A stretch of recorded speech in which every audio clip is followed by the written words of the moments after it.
해바라기는 항상 해를 바라보고 있기에 꽃의 이름을 해바라기라고 했다고 합니다. 그런데 실상은 해바라기가 항상 해만 바라보는 것이 아니라고 합니다. 봉우리가 피기 전까지만 광합성이 해야 되기 때문에 햇빛을 바라보고 있다가 해를 향하고 있다가 이제 봉우리가 펴지고 나면 해를 따라서 움직이지 않는다고 합니다. 여러분은 지난 한 주 동안 살면서 무엇을 가장 많이 보셨습니까? 제가 추측하기에 아마도 휴대폰을 가장 많이 보지 않았을까 생각을 합니다. 어느새 우리 삶에 휴대폰이 많은 영향을 끼치고 있습니다. 저부터도 일어나자마자 휴대폰을 찾습니다.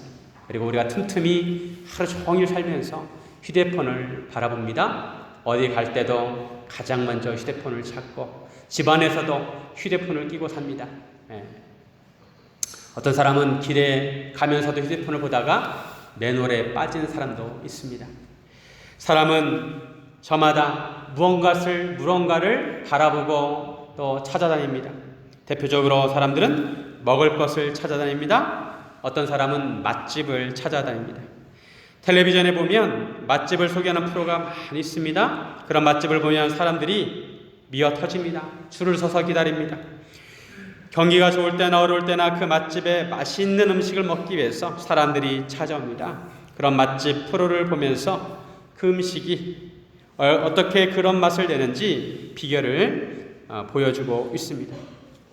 그 주인은 자기만의 음식 맛을 내는 노하우가 있습니다.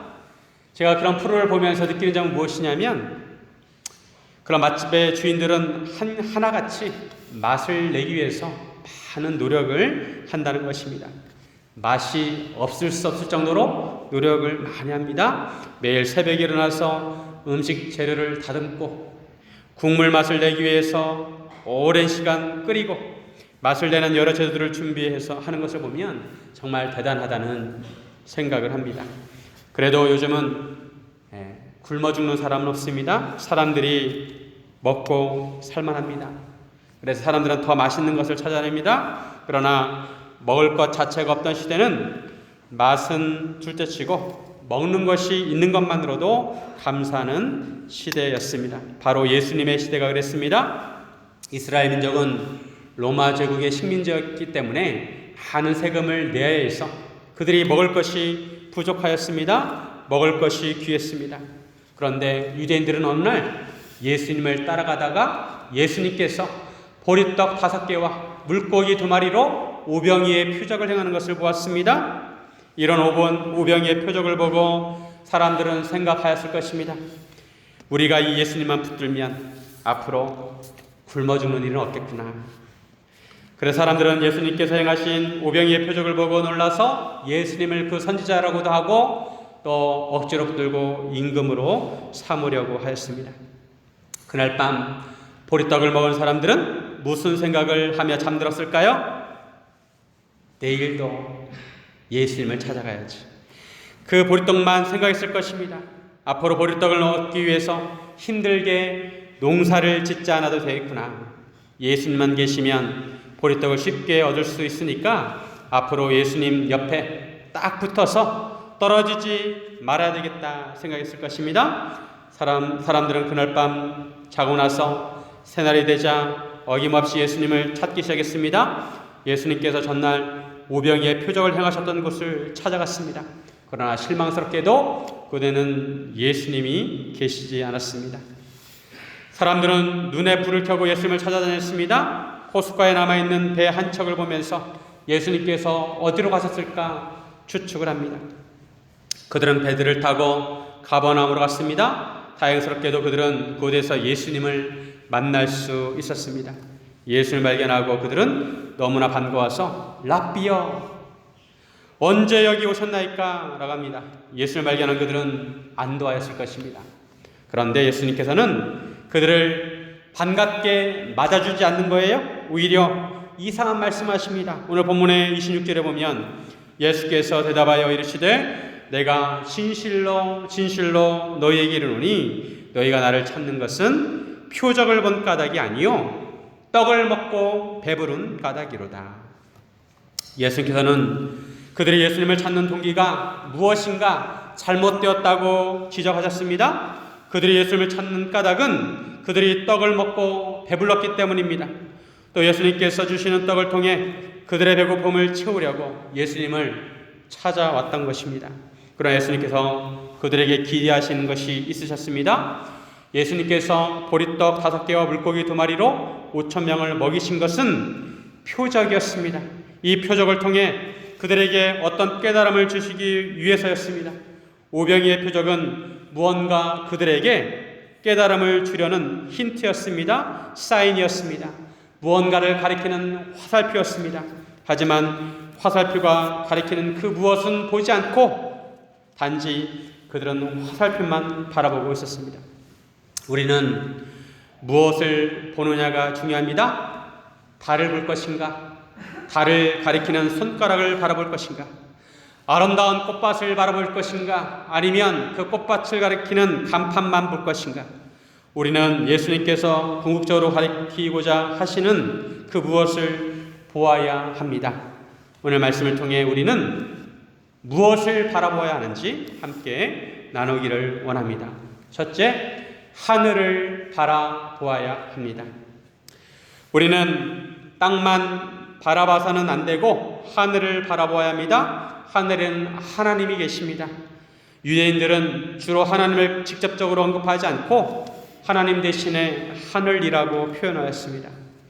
예수님께서 오병이의 표적을 행하시기 전에 마태복음에 보면 보리떡 5개와 물고기 2마리를 가지시고 하늘을 우러러 보리떡을 잡으시고 하늘을 우러러 축사하셨습니다.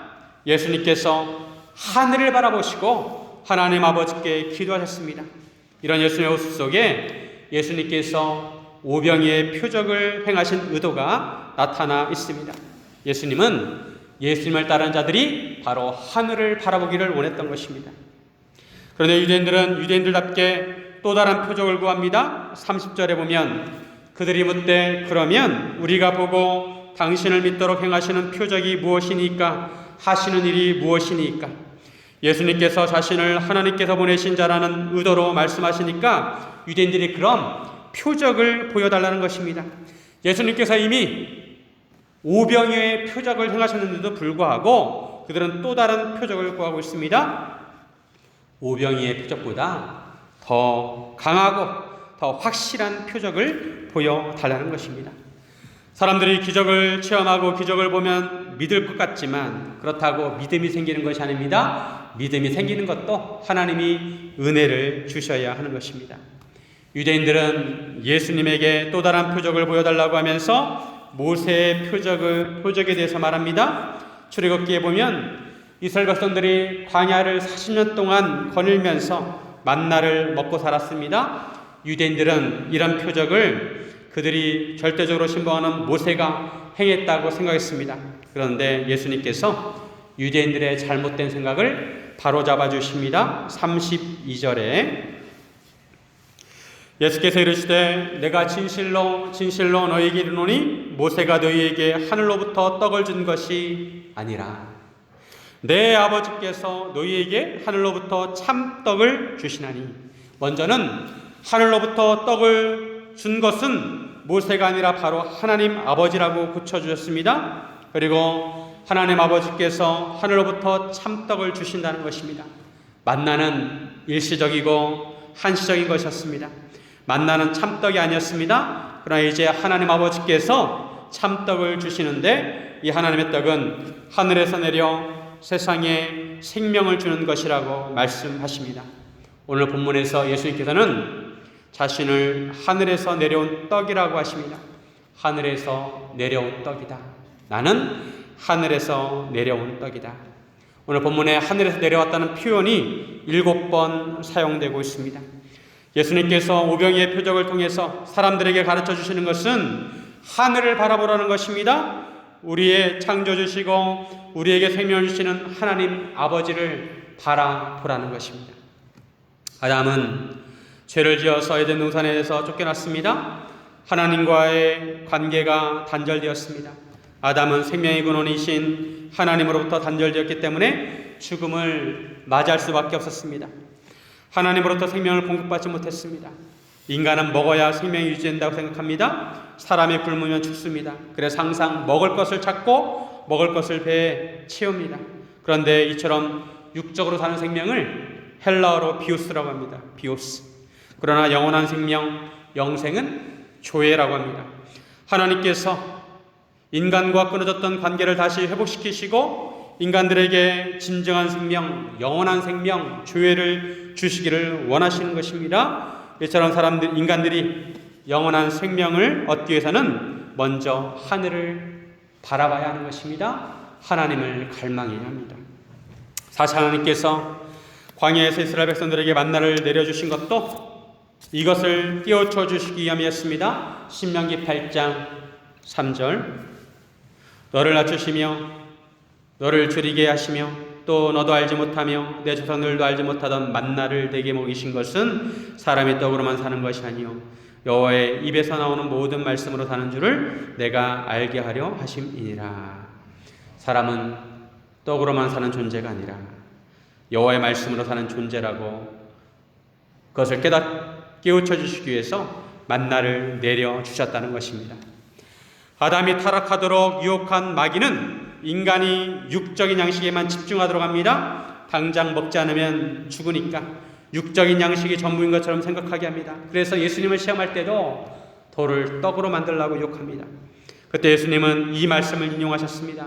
사람이 떡으로만 사는 것이 아니라 하나님의 입으로부터 나오는 모든 말씀으로 살아야 한다고 말씀하셨습니다. 인간은 육적인 존재만이 아니라 바로 영적인 존재라는 것이죠. 육체만 살아서는 안 되고 영이 살아야 합니다. 육적인 양식만 추구해서는 안 되고 영의 양식을 먹어야 한다는 것입니다. 인간의 영혼이 살려면 먼저 이것을 깨달아야 하고 하늘을 바라보고 하나님을 갈망해야 합니다. 하나님을 떠난 인간은 아버지를 떠난 탕자와 같습니다. 둘째 아들이 아버지를 떠날 때 아버지를 떠나면 자기 마음대로 살 수 있고 어떠한 구속도 받지 않고 자유롭게 살 수 있고 멋있게 살 수 있을 거라 생각했습니다. 아담처럼 자신이 하나님같이 되고자 하였습니다. 그러나 아버지를 떠난 둘째 아들은 어떻게 됐습니까? 허랑방탕하게 살다가 가진 것을 다 탕진했습니다. 흉년이 들어서 먹을 것이 없어가지고 돼지가 먹는 쥐염열매를 먹으려고 했지만 그것마저 구하기가 쉽지 않았습니다. 이때 둘째 아들이 비로소 아버지를 생각합니다. 누가복음 15장 17절 18절 우리 같이 한번 읽습니다. 시작. 이에 스스로 돌이켜 이르되 내 아버지에게는 양식의 풍족한 품꾼이 얼마나 많은가. 나는 여기서 줄여 죽는구나. 내가 일어나 아버지께 가서 이르기를 아버지 내가 하늘과 아버지께 죄를 지었사오니. 집을 떠날 때는 아버지 같지 않았습니다. 자신의 자유를 속박한다고 생각했습니다. 그러나 이제 거지가 되었을 때 비로소 내 아버지라고 부릅니다. 아버지가 어떤 존재인지 아버지 집이 어떤 곳인지 깨닫게 됩니다. 아버지 집에는 양식이 풍족하고 종들도 양식이 풍족하였습니다. 비로소 자신이 하늘과 아버지께 죄를 지었음을 깨닫습니다. 탕자는 드디어 하늘과 아버지를 바라보게 됩니다. 그리고 아버지에게로 들어갑니다. 거지가 된 자기를 따뜻하게 안아주시는 아버지 품에서 아버지의 사랑을 비로소 느끼게 되는 것입니다. 사랑하는 여러분, 우리가 하나님과의 관계를 회복하려면 하늘을 바라보아야 합니다. 하늘은 우리의 고향이고 하늘에는 하나님이 계십니다. 하나님을 갈망해야 합니다. 하나님 아버지가 어떤 분이신지, 하나님 우리에게 얼마나 절대적으로 필요한 분이신지 깨달아야 하는 것입니다. 사랑하는 성도 여러분, 땅만 보지 마시고 하늘을 바라보시기를 주님의 이름으로 축원드립니다. 둘째로 십자가를 바라보아야 합니다. 우리가 살기 위해서는 십자가를 바라보아야 합니다. 십자가는 하나님께서 내려주신 우리의 생명줄입니다. 예수님은 자신을 하늘에서 내려온 생명의 떡이라는 것을 알려주시기 위해서 오병이의 표적을 행하셨습니다. 예수님은 하나님 아버지께서 내려주신 생명의 떡이십니다. 예수님께서 하나님의 떡은 하늘에서 내려 세상에 생명을 주는 것이라고 하십니다. 그러자 유대인들이 자기들에게 그 떡을 항상 달라고 합니다. 이때 예수님께서 자신을 생명의 떡이라고 하십니다. 35절 예수께서 이르시되 나는 생명의 떡이니 내게 오는 자는 결코 줄이지 아니할 터이요 나를 믿는 자는 영원히 목마르지 아니하리라. 예수님께서 생명의 떡이라고 하시는 것은 생명을 위해서 먹어야 하는 떡이라는 것입니다. 떡이라고 하면 우리는 간식으로 생각합니다. 떡은 먹어도 되고 안 먹어도 된다고 생각합니다. 떡을 좋아하는 사람은 떡을 잘 먹지만 떡을 좋아하지 않는 사람은 즐겨 먹지 않습니다. 하지만 여기서 떡이라는 것은 매일 먹어야 하는 주식을 의미하는 것입니다.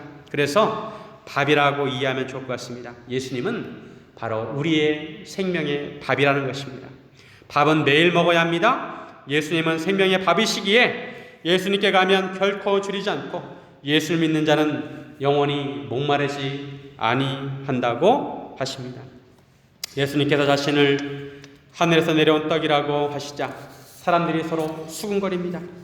하늘에서 내려왔다는 것은 하늘로부터 왔다는 것입니다. 하나님으로부터 왔다는 것입니다. 유대인들은 예수님의 가정 배경을 잘 알고 있었습니다. 예수님은 동정녀 마리아에게 태어났지만 이러한 자세한 내막을 그들은 알지 못했습니다. 그들이 보기에 예수님은 평범한 가정, 요셉과 마리아 가정에서 자랐습니다. 다른 사람들과 똑같이 예수님은 사람의 가정에서 태어나고 자랐다고 생각했습니다. 그런데 예수님은 자꾸 자신을 하늘로부터 왔다 말씀하시니까 사람들이 수군거렸습니다. 이 사람은 요셉의 아들이 아니냐? 그 부모를 우리가 알고 있는데 어찌하여 자기가 하늘에서 내려왔다고 하느냐? 수군거립니다. 예수님께서 하시는 말씀을 믿지 못하겠다는 것입니다. 예수님은 다시 한번 자신을 생명의 떡, 생명의 밥이라고 강조하십니다. 그러시면서 아주 이해할 수 없는 말씀하십니다. 51절 말씀, 나는 하늘에서 내려온 살아있는 떡이니 사람이 이 떡을 먹으면 영생하리라. 내가 줄 떡은 곧 세상의 생명을 위한 내 살이니라 하시니라. 예수님께서 자신을 하늘에서 내려온 살아있는 떡이라고 하시면서 이 떡을 먹으면 영생하리라고 하십니다. 그리고 그 떡을 구체화시키는데 그 떡은 바로 자신의 살이라고 하십니다. 이 말씀을 듣고 유대인들은 혼란스러워했습니다. 예수님 말씀을 소화하기가 힘들었습니다. 심지어 유대인들은 서로 다투었습니다. 이 사람이 어찌 등이 자기 살을 우리에게 주어 먹게 하겠느냐. 문명사회에서 사람의 살을 먹는 것은 야만적인 일입니다. 비윤리적이고 비도덕적인 일입니다. 조선시대에도 전염병이 많이 돌았다고 합니다.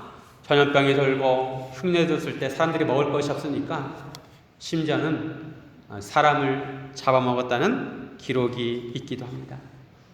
유대 사회에서도 그들의 성이 포위되었을 때 먹을 것이 없어서 사람을 잡아먹었습니다. 그러나 이러한 일은 인간으로서 결코 해서는 안 되는 일이고 하나님께서도 기뻐하시지 않는 일입니다. 사람을 죽여도 안 되는데 사람의 살을 먹는 것은 결코 용납할 수 없는 일입니다. 그러나 예수님은 여기서 멈추시지 않습니다. 한 발 더 나가십니다. 53절과 54절 말씀, 예수께서 이르시되 내가 진실로 진실로 너희에게 이르노니 인자의 살을 먹지 아니하고 인자의 피를 마시지 아니하면 너희 속에 생명이 없느니라.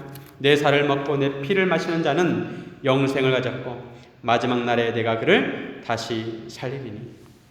진실로 진실로라는 말은 헬라어로 아멘이라는 뜻입니다. 아멘, 아멘. 우리가 말씀의 은혜 받을 때 아멘이라고 하는데 예수님께서 진심을 담아 다시 한번 강조하십니다. 인자의 살을 먹지 아니하고 인자의 피를 마시지 않으면 생명이 없다는 것입니다. 내 살을 먹고 내 피를 마시는 자는 영생을 가졌고 마지막 날에 다시 살아날 것이라고 하십니다.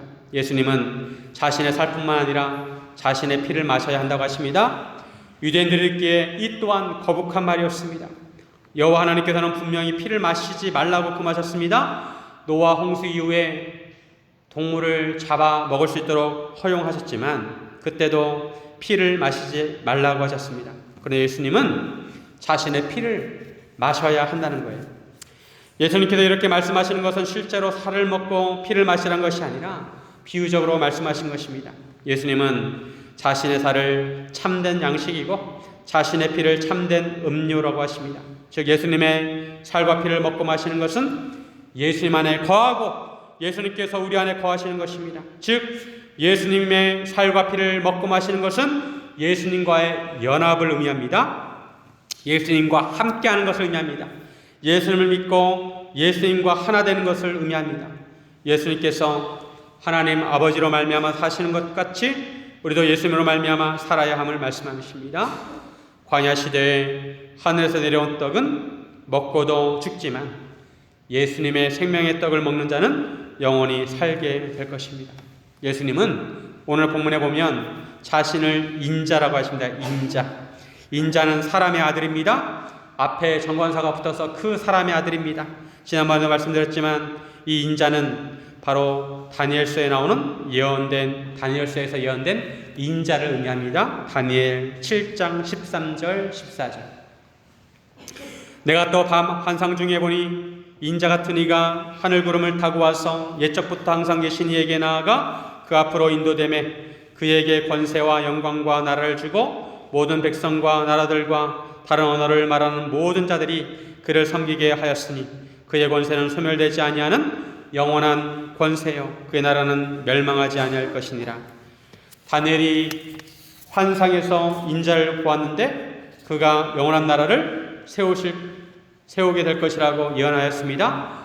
다니엘이 예언한 그 인자, 그 메시아가 바로 예수님이시라는 것입니다. 그 사람의 아들이라는 것입니다.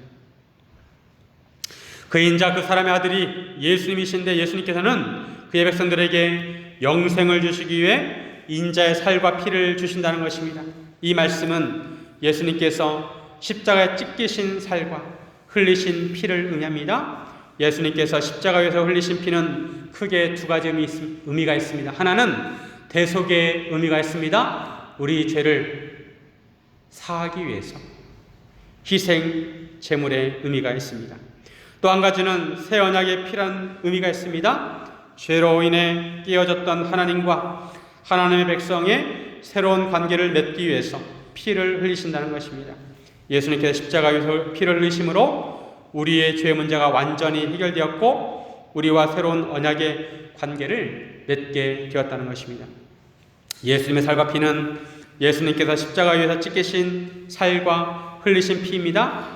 예수님의 살과 피를 먹고 마시라는 것은 우리를 위해 십자가를 지신 예수님을 믿으라는 것입니다. 구약에서 언약을 맺고 나서 함께 먹고 마셨습니다. 구약에 보면 서로 언약을 맺습니다. 사람과 사람이 언약을 맺을 때 함께 먹고 마십니다. 이삭과 아비멜렉이 서로 언약을 맺었을 때 그때도 함께 먹고 마셨습니다. 이것은 서로의 인격을 먹고 마시는 것입니다. 언약을 통해서 하나가 되었다는 것입니다. 예수님의 살과 피를 먹고 마시는 것은 예수님과 새 언약을 맺는 것이고 하나가 되는 것입니다. 우리가 예수님과 하나가 되어서 예수님의 인격을 닮아가고 예수님처럼 사는 것을 의미합니다. 그래서 우리가 예수님을 믿을 때 비로소 우리가 영생을 얻게 되는 것입니다. 예수님의 희생을 통해 우리가 영원히 살게 된다는 것입니다. 이처럼 우리에게 영원한 생명을 주시기 위해서 예수님은 십자가 위에서 살이 찢기셨고 피를 흘리셨습니다. 너희가 살려면 나를 먹어야 산단다. 내가 너희를 위해서 죽는다고 하신 것입니다. 십자가는 예수님에게는 죽음이지만 우리에게는 생명입니다. 그래서 우리는 십자가를 바라보아야 합니다. 십자가를 바라보아야 우리가 살 수가 있습니다. 십자가는 하늘에서 내려온 우리의 생명줄입니다. 십자가는 우리에게 생명까지 내어주신 예수님의 사랑입니다. 십자가를 바라보아야 희망이 있습니다. 십자가를 바라보아야 살 수가 있습니다. 여러분은 하루에 십자가를 얼마나 생각하십니까? 십자가가 우리를 영생하도록 합니다. 십자가를 묵상하시기 바랍니다. 나를 향하신 주님의 사랑이 느껴질 때까지 십자가를 가만히 묵상하시길 바랍니다. 십자가가 우리 삶의 중심이 될 때까지 십자가를 바라보시기 바랍니다. 스코틀랜드에 한 고아원이 있었다고 합니다. 이 고아원은 지체장애인들이 모여있는 곳이었습니다. 이 지체장애인들에게 어떤 선생님이 삼위일체 하나님에 대해서 가르쳐주면서 찬양과 율동을 가르쳐줬습니다. 손가락에서 가운데 손가락을 잡으면서, 이 가운데 손가락은 삼위일체 하나님 중에 가운데 계신 분, 바로 나를 죄를 위해서 십자가에 죽으시고 나를 위해서 부활하신 분이라고 가르쳐 주었다고 합니다. 그런데 그 지체장애인 중에 듣지 못하는 아이가 있었답니다. 그런데 어느 날 이 고아원에 화재가 나서 이 아이가 그만 실직해서 죽고 말았습니다. 근데 이 아이의 손을 보니까 무언가 잡고 있었습니다. 자세히 보니까 이 아이가 바로 이 가운데 손가락을 잡고 있었다는 것입니다. 이 아이는 죽는 순간에 바로 예수님을 붙들었던 것입니다. 예수님의 십자가를 바라보았던 것입니다. 사랑하는 성도 여러분, 십자가를 바라보며 사시기를 주님의 이름으로 축원드립니다. 셋째로, 천국을 바라보아야 합니다. 예수님께서 원하시는 것은 바로 우리가 영생을 얻는 것입니다. 예수님께서는 인간의 육적인 생명만을 위해서 살지 말고 영적인 생명을 위해서 살라고 하십니다. 예수님께서 바라시는 것은 우리가 영생을 누리며 천국에서 주님과 함께 사는 것입니다. 27절 말씀 같이 한번 보겠습니다. 27절 시작.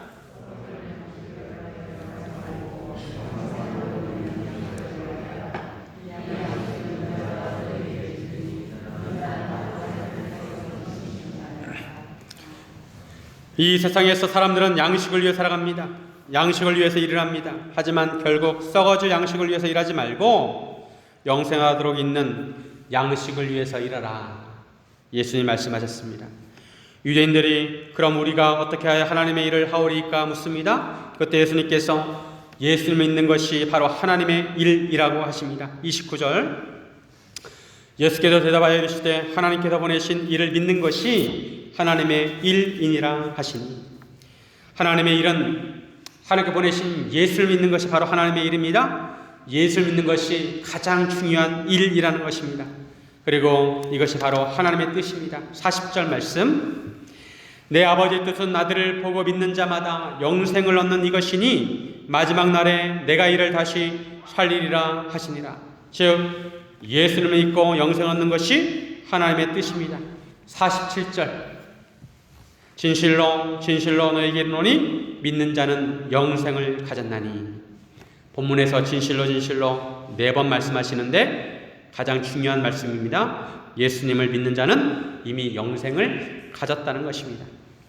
지난번에도 말씀드렸지만 예수님께서 영생에 대해서 말씀하실 때 예수 믿으면 영생을 가졌고, 과거입니다. 영생을 가졌고 또한 마지막 날에 다시 살아날 것이라고 하십니다.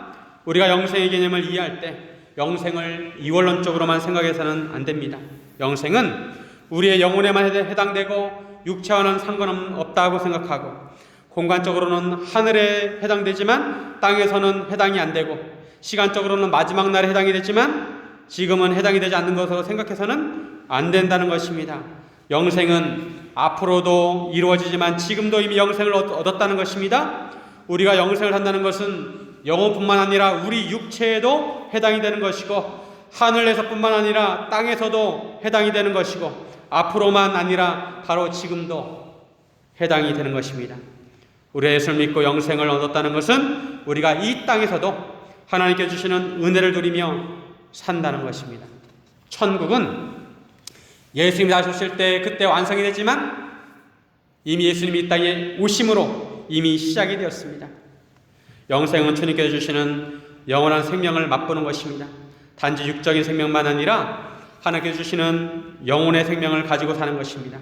물론 이러한 영생을 맛보기 위해서는 하나님으로부터 오는 은혜와 평강과 소망과 사랑과 믿음을 공급받아야 하는 것입니다. 그래서 예수님을 믿고 구원받는 것이 우리가 죽어서만 얻는 것이 아니라 우리가 이 세상을 살아갈 때도 구원을 맛보아야 하는 것입니다. 유대인들은 자기들의 배를 채우기 위해서 예수님을 찾았습니다. 하지만 예수님은 영생을 주시기를 원하셨고 영생의 삶을 살기를 원하셨습니다. 예수님께서 떡을 가지고 축사하실 때 유대인들은 떡을 바라보았지만 예수님 자신을 바라봐 주기를 원하셨던 것입니다. 아이들 어릴 때 집에 들어가면 아이들의 시선이 아빠를 바라보는 것이 아니라 아빠 손을 바라봅니다. 오늘 아빠가 뭘 들고 왔나? 과자를 들고 왔나? 어떤 맛있는 것을 들고 왔나? 아빠를 보는 게 아니라 아빠가 들고 온 것을 바라봅니다. 예수님은 그 손의 물건이 아니라 자신을 바라봐 주기를 원하신 것입니다. 유대인들이 예수님을 임금으로 삼으려고 한 것은 그들이 단지 이 세상에서 육적인 양식을 채우고 정치적으로 로마에서 독립한 나라를 세우고 이 세상에서 의를 세우기 위함이었습니다. 그러나 예수님께서는 하나님의 자녀들이 영생을 누리면서 영적인 양식을 공급받고 하나님의 나라를 세워가고 하나님의 나라와 의를 추구하기를 원하셨던 것입니다. 이 세상에서도 그렇게 살아야 되고 저 세상을 바라보면서도 살아야 한다는 것입니다. 하나님의 나라를 세워가고 하나님의 나라와 의를 추구하기를 원하셨습니다. 이런 하나님의 나라와 의는 마지막 때에 완성되지만 지금 우리가 살고 있는 이 시대와 이 세상에서도 영생을 살면서 하나님의 나라를 세워가기를 원하신다는 것입니다. 여러분은 지난 한 주 동안 무엇을 바라보고 살았습니까? 우리는 본능적으로 아침에 눈을 뜰 때부터 잠을 잘 때까지 우리 자신을 바라봅니다. 그래서 떡을 찾아다닙니다. 밥을 찾아다닙니다. 내 자신을 채우기 위해서 분주하게 살아갑니다. 우리가 세상에서 그 무엇을 찾아다니는 것도 결국은 우리 자신을 위해서 우리 자신을 바라보는 것입니다. 그러나 우리는 눈을 들어서 하늘을 바라보고 예수님과 십자가를 바라보아야 합니다. 썩을 양식을 위해서 일하지 말고 영생하도록 있는 양식을 위해 일하라고 하십니다. 시편 39편 4절. 여호와여 나의 종말과 연한이 언제까지인지 알게 하사 내가 나의 연약함을 알게 하소서. 이 시인은 아마도 병에 걸렸던 사람 같습니다.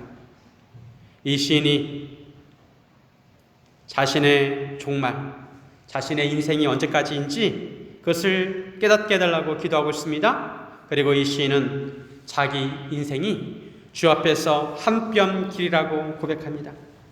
우리 인생은 하나님 앞에 한 뼘 길이밖에 되지 않습니다. 그리고 자신을 보고 절망한 시인은 주님을 바라봅니다. 39장 7절 말씀 같이 있습니다. 제가 읽어드리겠습니다. 주여 이제 내가 무엇을 바라리요? 나의 소망은 주께 있나이다. 주여 이제 내가 무엇을 바라리요? 나의 소망은 주께 있나이다. 우리 인생을 보면 소망이 없습니다. 하늘을 볼 때, 예수님의 십자가를 바라볼 때 비로소 소망이 생기는 것입니다. 이 세상에서 우리가 예수를 믿고 하나님의 말씀을 실천해서 내 삶의 작은 부분부터 바꾸고 세상의 한 모퉁이부터 변화시켜 간다면 이것이 바로 영생을 사는 것이고 하나님의 나라를 세워가고 천국을 사는 것입니다. 어떤 집사님이 간증을 하셨습니다. 이분의 집안은 70년 동안 옥황상제를 섬기는 집안이었습니다. 그래서 어떤 집안에 문제가 있을 때마다 옥황상제한테 제사를 드리고 주문을 외우면, 기도하면 이렇게 신이 임해가지고 이렇게 붓을 잡고 있으면 이게 붓대가 움직여서 답을 주었다고 합니다. 이분이 결혼하고 나서 아내와 갈등이 심했습니다. 어느 날 삶의 의욕조차 없을 만큼 우울하던 부인이 교회를 다니겠다고 했다고 합니다. 그래서 부인에게 그러라고 하면서도 속으로는 비웃었다고 합니다. 얼마나 다니나 보자 속으로 생각했다고 합니다. 네, 그런데 부인은 교회를 의외로 열심히 다녔고 차츰 변화되었다고 합니다. 가정에 별다른 변화가 있는 것도 아닌데 아내의 말이 달라지고 행동이 따뜻해지고 상대방을 배려하고 항상 밝은 표정과 기쁨이 있었다고 합니다. 아마도 제자 훈련을 받았던 것 같아요. 그런데 어느 해 봄에 어머니가 노안으로 돌아가시기 전날 무의식 상태였다고 합니다. 이분은 급한 마음에 아내에게 복음을 전하라고 했다고 합니다. 그 전까지는 다른 형제들이 종교가 다르기 때문에 복음을 전하라고 해도 말렸다고 합니다. 그런데 이번에는 이분이 다른 형제들이 방해하지 못하도록 병실 문 앞에 감시하고 복음을 전하도록 했습니다. 아내가 눈물을 흘리면서 어머니를 위해서 기도하며 어머니 귀에 복음을 전했다고 합니다. 그 순간 어머니는 기적적으로 눈을 뜨게 되었고 예수님 믿으면 눈을 깜빡여 보세요 라고 하자 눈을 2번 깜빡깜빡 했다고 합니다. 그리고 다시 의식을 잃었다고 합니다. 그리고 그렇게 천국에 가셨다고 합니다. 이분은 장례 후에 담대한 마음으로 옥황상제 상징물을 향해서 예수의 이름으로 물러가라 하면서 선포하고 불태워 버렸다고 합니다. 그때 감격을 잊을 수 없어서 주일 예배 드릴 때마다 기도한다고 합니다. 예수님, 저는 죄인입니다. 그동안 말씀대로 살지 못했습니다. 이제는 예수님이 나를 사랑하셔서 십자가에 피 흘려 죽으심으로 내 죄를 사해 주셨음을 믿습니다. 예수님은 제 삶의 주인이시고 제가 주인으로 모십니다 라고 기도를 한다고 합니다. 우리 예수를 믿을 때 영생을 얻고 사라지는 삶이 아니라 영원한 삶을 살 줄로 믿습니다. 사랑하는 여러분, 이 세상에 소망이 없을지라도 하늘을 바라보시고 십자가를 바라보시고 천국을 바라보며 믿음의 삶을 사시기를 주님의 이름으로 축원드립니다. 우리 함께 기도하겠습니다.